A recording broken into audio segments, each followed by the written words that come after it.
Hello everyone, চলে এলাম আরও একটা নতুন মিনি ব্লগ নিয়ে।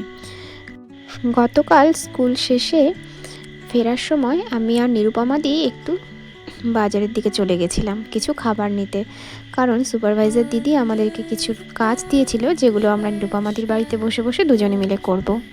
কিন্তু যেহেতু নিরুপমাদির শরীরটা একটু খারাপ ছিল, তাই সেরকম কিছু খাবার বানাতে পারবে না জন্য বলল চলো বাজারে গিয়ে কিছু খাবার নিয়ে আসি, খেতে খেতে কাজ করব। সেই জন্যই যাওয়া আর কি। দেখতেই পাচ্ছ আমরা পুরি সবজি নিয়ে নিলাম, আর এদিকে মিষ্টি বাছাই চলছে আর কি কী নেওয়া যায়।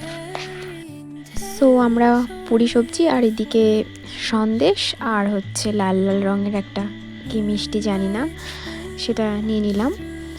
এবার আমরা দুজনে মিষ্টি নিয়ে বেরিয়ে পড়লাম। এবার যাব নিরুপমাদির বাড়িতে, ওখানে গিয়ে একটু খাওয়া দাওয়া করব, তারপর কাজ করব। সবার আগে খাওয়া, তাই না? আগে পেট পুজো, তারপর বাকি সব কিছু। এই তো দেখতেই পাচ্ছ বসে গেছি খেতে। নিরুপমাদি খাবার ভাগ করে দিচ্ছে, একটা আমার, একটা নিরুপমাদির, আর একটা তাথইয়ের। তাথই দেখো দুষ্টুমি করছে, একটু বকাও খাচ্ছে একটু ওর মায়ের কাছে। ও নতুন স্কুলে যাওয়া শুরু করেছে সবে। আমি ওকে জিজ্ঞাসা করেছিলাম স্কুলে তোমার কেমন লাগছে, বলে একদমই ভালো না।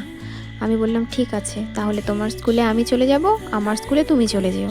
কারণ আমার স্কুলে গেলে ও আমার স্টুডেন্টগুলোকে একদম কি বলবো টিচারের মতো ট্রিট করে, যেন ও টিচার ওরা স্টুডেন্ট।